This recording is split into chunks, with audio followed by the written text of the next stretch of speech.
I'm going to get us started, and people are just going to keep rolling in, and that way we can make sure that all of our presenters have the time that they've been allotted. So we got a lot of great stuff to show you today.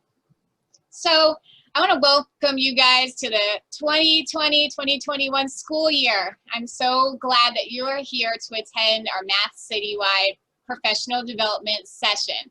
I'd like to begin with some department-wide information before we start doing the separate presentations. And we have a really great lineup today, so I'm excited. There's been a lot of hard work that went into this. So I just want to introduce myself. My name is Fallon Graham, if you haven't met me yet.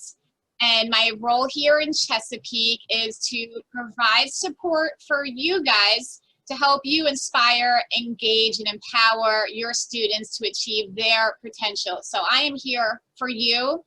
I'm always here as a place of support. So before entering this role, I was at CPS. Being a technology integration specialist has come in handy during this time, as you guys can imagine. Before that, I obviously taught math back at Hickory High School. So I had some great times with the Hickory High School math department, and they were so supportive of me at the beginning of my entry into the profession of education. So thank you, Hickory High. I taught a good variety of math courses there. So, you know, I definitely can relate on with the high school course level, and I've learned a lot about middle school in the past couple of months with my amazing middle school department chairs, so thank you for that. When I'm not at work, I'm home with my family. My husband works at Great Bridge Middle School. He's a TIS there. I have a 3-year-old daughter, Liana, and a 1-year-old son, Lachlan.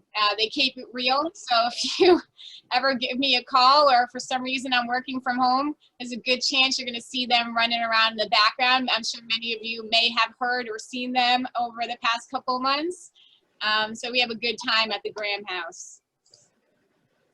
So I'm super excited for the school year to get started. I know there's a lot ahead of us. You know, education is being transformed and we're at the forefront of it. So we can take the skills that we learned from last year and take them to the next level within this school year. Whenever I think to myself, I can't handle anymore, I always learn that I can. And that obviously makes me feel better. But what I've learned over time is as the more we learn that we can handle, the more I learn that I can only handle that with the help of others. So it's just been so wonderful to have the support of this department. Together, we have really accomplished a lot, and we've developed some really excellent things for this year. We found new and innovative ways to connect with our community and our students. We've transformed the way that we deliver and even think about instruction. So just take a look at what we've done so far and just imagine where we can go with that. You guys, as your own building departments, have been such a support to each other, and it was just wonderful to see that over last spring, and I can't wait to see more of that as we get into this school year. We can do this, but we can do this together.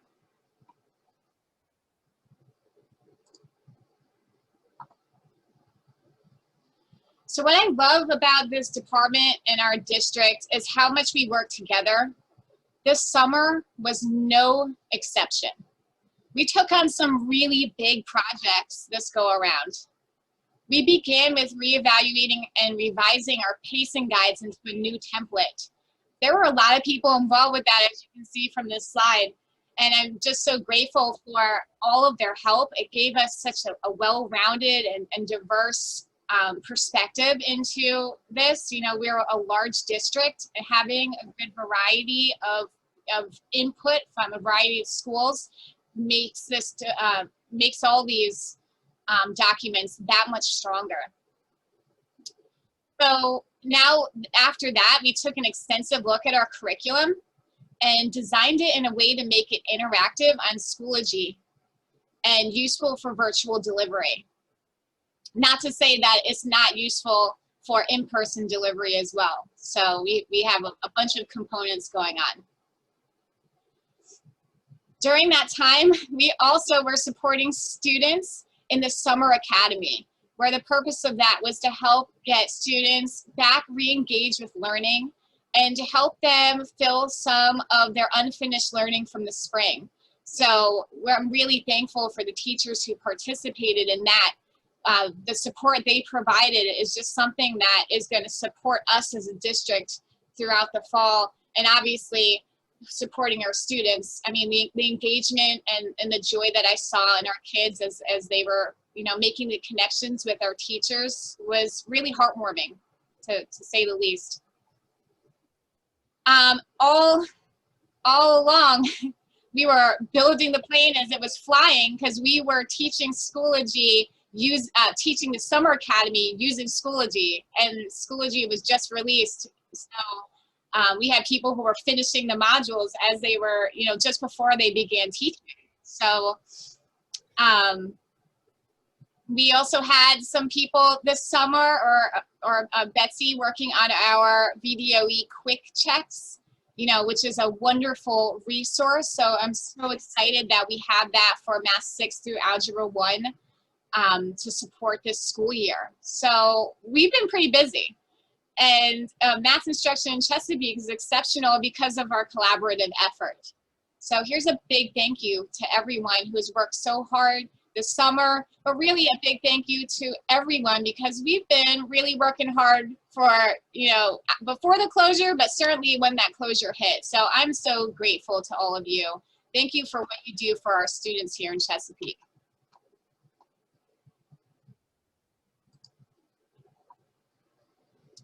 So this year, we really need to begin this year actively developing relationships with those around us. Your department is going to be a huge support for you this year as we work together with a common vision to inspire, engage, and empower our students. Your colleagues at school are going to be a large base of support. They are going to know what's going on in your classroom, because they're going to be going through it too. So as we navigate virtual instruction and potential transitions, building relationships with the community is going to be critical. And they were looking to us as educational experts, and we're trying the best that we can in this new environment. So obviously, the most important relationships that you're going to be building is going to be with your students. The relationships with your students is essential and should be your #1 priority as we're entering into the school year. The connections that you form are going to support and shape your year. So take the time to make that commitment to building those relationships.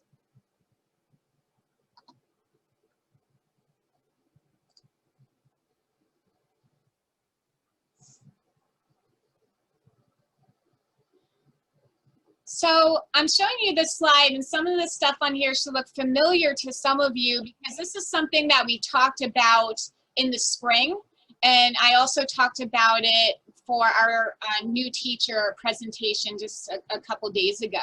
So this was a question that I asked all of you to prepare for our pacing guides. And we discussed, you know, with the extent of the school closure, you know, we're gonna have students with unfinished learning.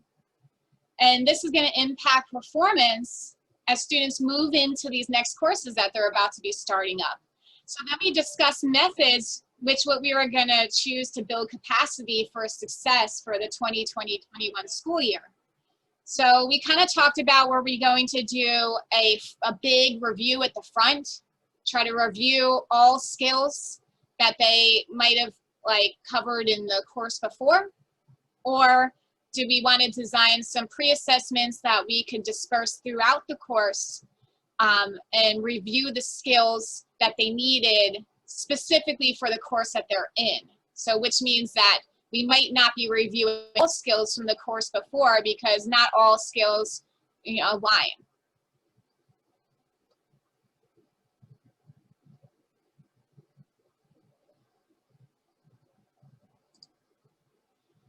So the way that we want to approach this is maybe a little combination of both.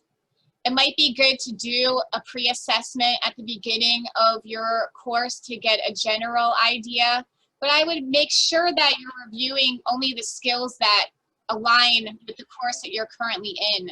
We have documents that show that alignment for you to check that. But what's maybe a little bit a better approach is to disperse the pre-assessments throughout the course. And the VDOE is helping us out with that too by designing these just-in-time quick checks. So the quick checks are going to be used to help identify unfinished learning at grade level. So a good time to use this would be after you've taught the content. You can use a quick check to make sure that the students understand this before they move on to the next unit. You know, we can use these quick checks to help drive our instruction as we continue forward. And I just want to make you aware that SOLs are going to happen. They told us that they're not going to affect school accreditation, so that's good news. It takes pressure off. However, it's unclear right now of their impact on individual student graduation requirements, and we're finding out more about that. As soon as it's released, it might be released to everyone, so we might all find out at the same time. If for some reason I ever find something out ahead of time, which doesn't normally happen, but if it does, I'm going to let you guys know immediately. But I just wanted to make you aware of that as we're going into this year. And yes, this is a Google Slides is what I'm using, and I have it presented in a presenter view. So I do have two screens up. That's why you see me looking back and forth, because I have the one side is presenting, and the other side I have my speaker notes up. So it's it's nice. I'm going to share a link with you. This link will take you to, oh, I sent it only to David, sorry about that. I'm going to send it to everybody.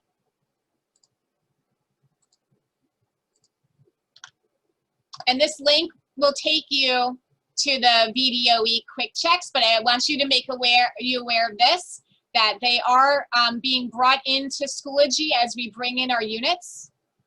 And I'm also bringing them in without the answer key at the bottom. So it's something that you can safely assign to students, and they won't have all the answers attached to the bottom. So we've attached the regular quick check, and I've uploaded a student version as well, so that can be assigned right to your kids without them getting all the answers.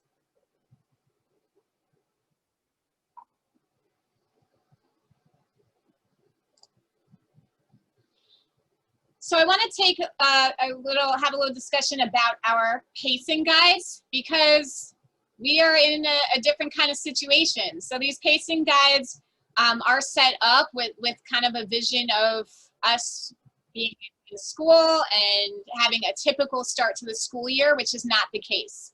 So I don't want these pacing guides to be something that causes heartache and stress for everybody, because I am aware that there are schools that have set a specific date where you can then begin instruction. So, and that's very important. We have to take the time at the start of the school year to build the relationships with our students. Our students have been through a lot, just like we have, and those relationships are going to be so important. It takes time to establish that. It takes time for your students to become comfortable participating virtually. Another thing that's different for them is they're not going to go into school on the first day and see all of their friends, that they might not have seen in some time. So this is a very different experience for them. It's going to be important for us to help students make connections with other students, which is something that we may have assisted in a little bit, but not as hands-on as what we're going to have to be this year. So we need to take the time at the front to do that. Another thing at the front is getting them used to Schoology, getting them used to your course layout. So there's going to be some time of building relationships as well as building student capacity for using our learning management system. So with our pacing guide, that is going to take days away from our start. So as much as the pacing guide is a great guide for the order in which we should be teaching our units, the instructional days are going to be affected by this, and I want you to know that I understand that. We've had a discussion with our department chairs, our amazing department chairs as well. So what's important with these pacing guides is that you stay together with your PLC, and you work together with your department chair and your building administration on this, because again, I understand that we certainly are not going to be instruction on day one. It might be a little bit longer before we get started than in a typical situation. So I want you to know that I know that. There are a couple special pacing guides due to the closure of last year. So we have a special Algebra 1 Part B just for the fall of 2020. This pacing guide is going to support the students who are obviously in Algebra 1 Part A in the spring of last year. So we're going to have a pacing guide just for that cohort of students, and you'll actually see, if you're looking in those folders, that we have another pacing guide that's more traditional for algebra parts for Part B in the spring of basically 2020, 2021. We have the same thing for Geometry Part B for the fall of 2020 to support our Geometry Part A students from the spring as well. These were developed with a committee of teachers, and also that all the input that you guys shared was shared with them, and it was helpful to help them make decisions based on to make those decisions that would affect the district. So I want you to know that the input that you provided on those forms was analyzed and used. So that was a useful way to spend your time in the spring when you filled out those forms and provided input. And you guys provided some really excellent input, and I want to thank you for that. Finally, we have Trig Prob Stat. There's nothing super special about this except for that if you're teaching that course, or you might be teaching that course, remember that it's 50% Trig and it's 50% Prob Stat. Trig counts as a half credit. Probability and statistics count as a half credit. If you look in the probability and statistics curriculum guide, there's a symbol that looks like kind of like a cross that indicates which standards from Prob Stat are included if you're teaching it as a half credit course. So that's where those standards are selected from. It wasn't chosen by any of us. It is selected by the state.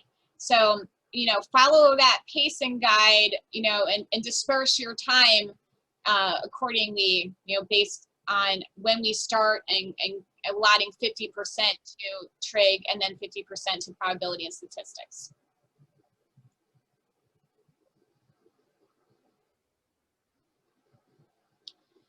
So yesterday, I experienced something with Zoom which kind of changed how we're going to run today, and actually I think it's become a little bit simpler. So the good thing with the way that our Citywide has adjusted is we're going to be all running within the same Zoom link. So for the most part, there may be some of you that just stay with us in this one link the entire time. So we're all here right now in number one with our welcome message. In just a few moments, we are going to move on to Part A, where you're going to hear from teachers who taught during the Summer Academy using Schoology, and they prepared an excellent presentation for you and going to share some really awesome ideas with you and some great tips. And then we're going to go over how to plan an asynchronous lesson, because this is a new thing for us. So we're just going to stay in this Zoom link. We're still going to take our breaks, but we're going to stay in this Zoom link. As we move on to Part B, that's where some of you may navigate out to attend textbook training with Erin Ross. She was with us in the spring, if you met her in the spring. You may want to see her for a refresher. You may want to see her for the first time. She is excellent, just such a great presenter, wonderful, wonderful lady. So there's a link here for you to pop out to attend her training.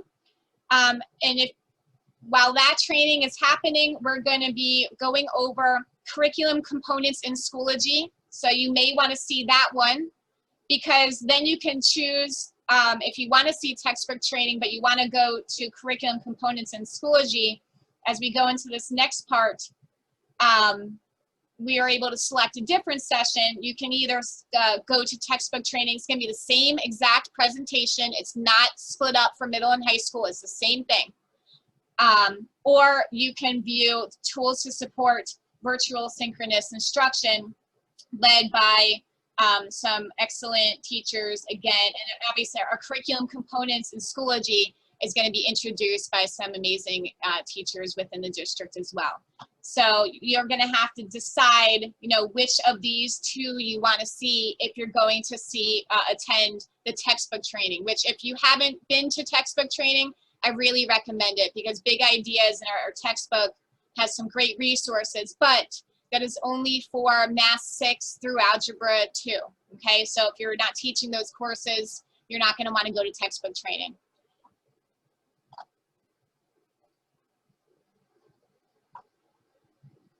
So I'm going to share this document with you. That way you can have this if you don't have it.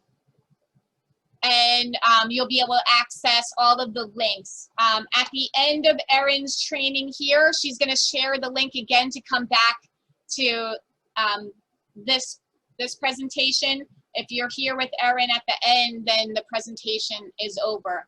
At a point within Part A, while we're still all together, I'm going to share a Google form with you to check in on attendance. This isn't, you know, something that I'm going to be checking through to make sure that you're all here. What it's going to be used for is if someone did miss, then I can get them the information. This is just about getting this information out to everyone. We are recording, so this recording is going to be pretty long, but we're going to upload this into Schoology. I hope it can handle it, and this will be shared with everyone as well.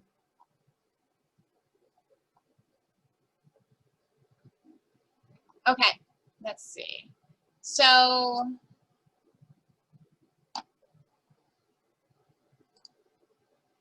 what we're going to do now is we're going to take a quick break, and at 8:35, we're going to come back together for our presentation on the summer school experience. So make sure you come back at 8:35. We have some really great presenters who, like I said, is going to share some really awesome tips with you. They did a fantastic job.